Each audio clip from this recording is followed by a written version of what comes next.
Okay, so what I'm going to try to do today is make an analogy for COVID transmission and strategies for taking care of it. And what we're going to use is audio feedback. So that's why I'm not talking into this microphone, because I need the microphone to do the feedback. And you all heard feedback, I think, on, maybe at a wedding, somebody takes the mic, points it toward the speaker, and it feedbacks. That's now pleasant. And now, some might say, what's wrong with this? There's no problem. There's no feedback. I don't hear any feedback, but it is kind of annoying, so I'd like to take care of it. Now, why is this an analogy to COVID? So in COVID, obviously, one person has it, and his body actually makes copies of the virus, and then the virus, he breathes it out or he coughs it out.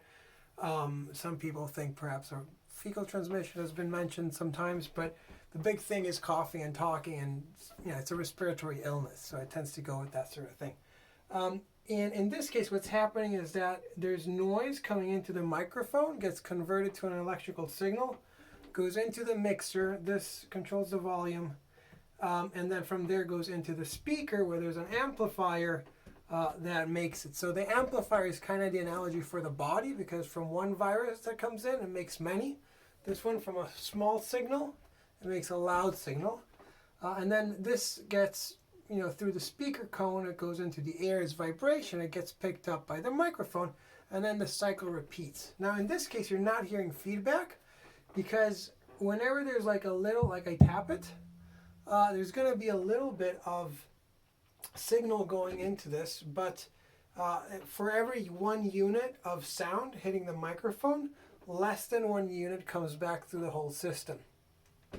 And this is the idea of a disease that really isn't going anywhere. So most zoonotic diseases, maybe through lucky chance, so there's an animal, there's a certain species that has a lot of a disease.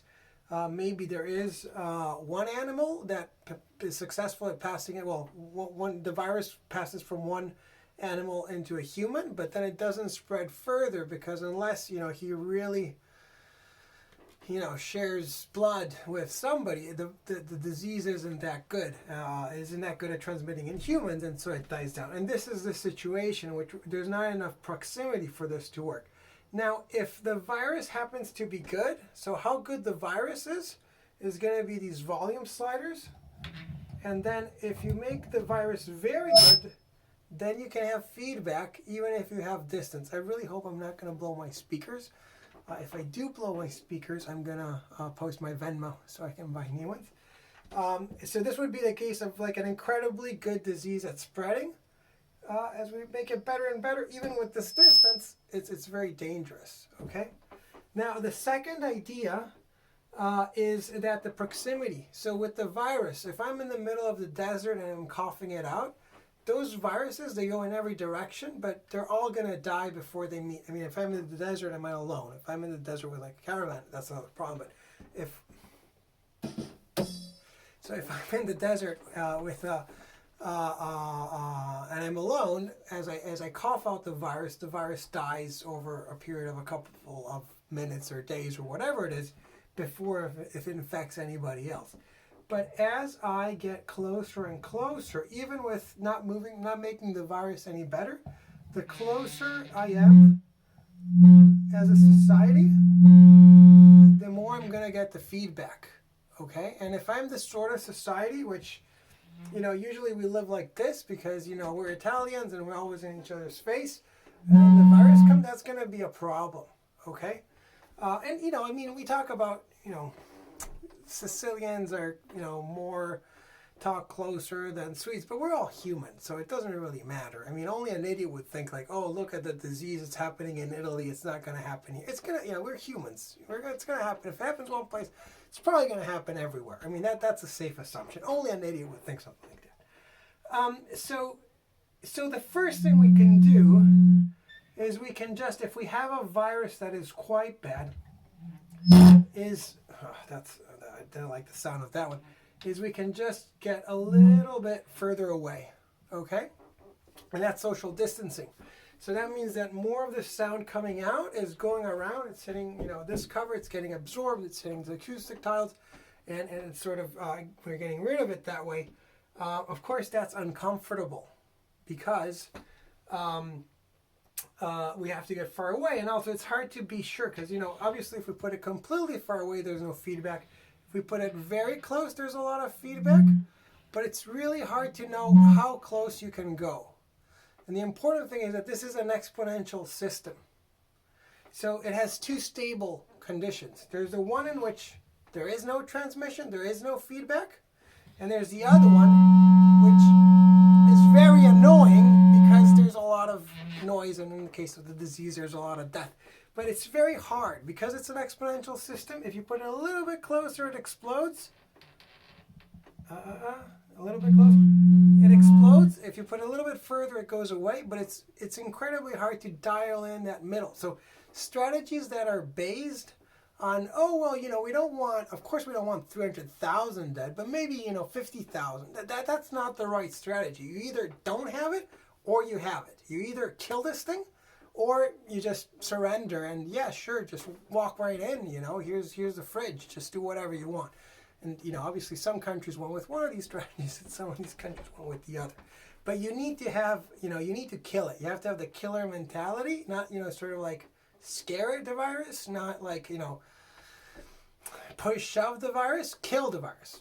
Jacinda Ardern, she's a killer, okay? Like, she just decided that they were going to kill this in Australia. They did a good job. In Taiwan, they did a good job. In South Korea, they did a very good job. Obviously all of these places have had some outbreaks over time, but when it happens, okay, well, that's the new outbreak, and that's what we're going to go into. You have to have that mentality. Now, another thing that's interesting is maybe you don't want to go sort of super far away, but you want to stay in a condition where there is going to be exponential spread. Okay, so let's say if I put a mask, so first strategy is, right, social distancing, go away. If you want to be closer, you can be closer. I can put a mask in front of the speaker, and this way I can get quite close. Now, is this mask a soundproof booth? No, it's a children's book, okay? It's not blocking all the sound, but it's having a dramatic effect. Like if you actually spoke into this, you could hear through the speaker. It's not having that great of an effect in terms of soundproofing, but it has a dramatic effect in terms of this feedback loop, because in one case, if I take it away, it immediately explodes, and if I put it, it doesn't. And the reason is that without the book, the system, you're getting more than one unit of sound going into the microphone for each unit that goes into the system, and so it explodes, and the other one, it goes away. It's less than one, and so over time it disappears quite quickly. And this is the advantage of having the mask. And you can think of it as having, there's a mask that you're putting. If I take this away, it's going to explode. There's a mask I'm putting in front of the speaker. This is the thing that's emitting the virus. So this is a sick person. Epidemiologists call this source control, meaning that you're trying to avoid the introduction of viruses into the environment. And the other way is I could put a mask on me. Okay, and again, I'm just putting the hand over it. You could hear through it, but it's just enough to keep it subcritical, to keep the R below 1. And if I put both, then actually I can get pretty close indeed. Not perfect, but I can do it. Okay, I have to go.